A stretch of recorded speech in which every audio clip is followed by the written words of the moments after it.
Azouz, première réaction en 1-2 minutes, s'il vous plaît.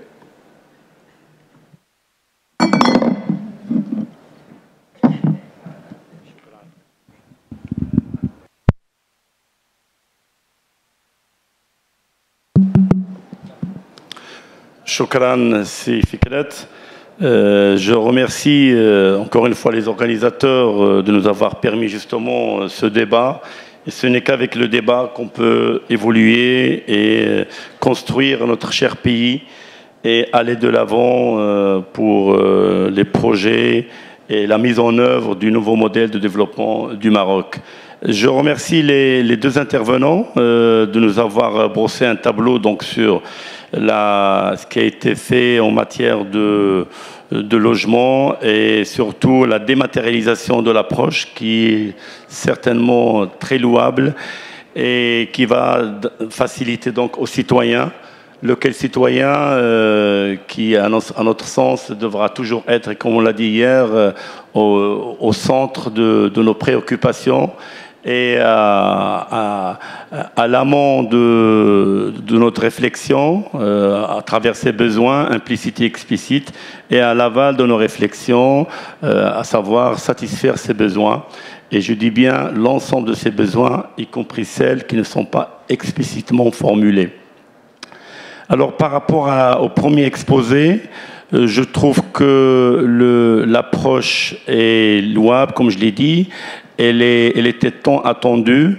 Maintenant, j'ai une seule remarque et surtout des précautions à prendre, que nous devons tous prendre d'ailleurs, tout l'écosystème devrait prendre, c'est de tenir compte pas seulement de l'aspect quantitatif, mais de l'aspect qualitatif de l'approche.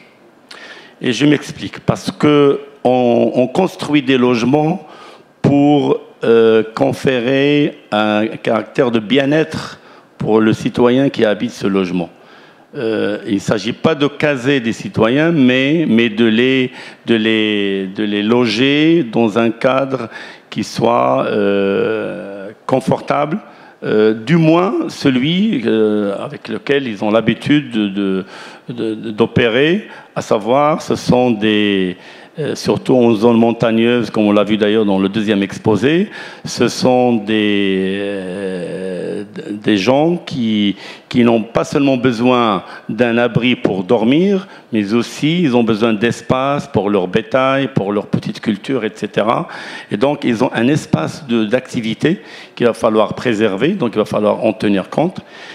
Et d'un autre côté, alors côté écosystème lui-même, je crois qu'avec cette dynamique très positive, nous devons observer aussi une revue des paradigmes et des missions des uns et des autres et de la perception que nous avons de la coopération entre les différents intervenants et surtout de l'approche horizontale que nous devons désormais adopter.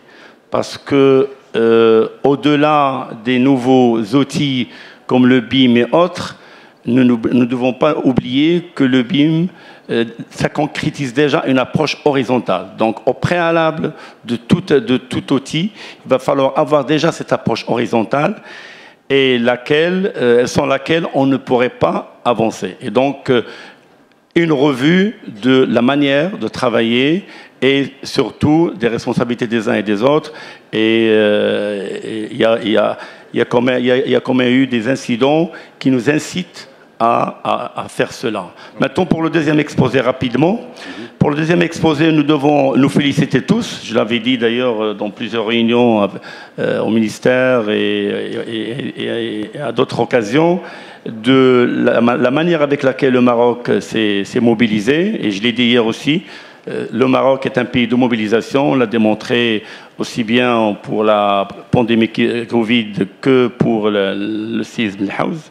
Donc, mais encore faut-il que cette mobilisation s'inscrive dans le temps et se pérennise. Et elle ne peut se pérenniser que s'il y a justement cette concertation ouverte, horizontale à tous les intervenants et aussi cette quête de l'aspect qualitatif. Parfait. On a Merci. bien compris que la qualité fait partie de l'hantise de Sibn Azouz. Mettons toute notre énergie au service du bâtiment et de ses professionnels. Unis, nous sommes plus forts.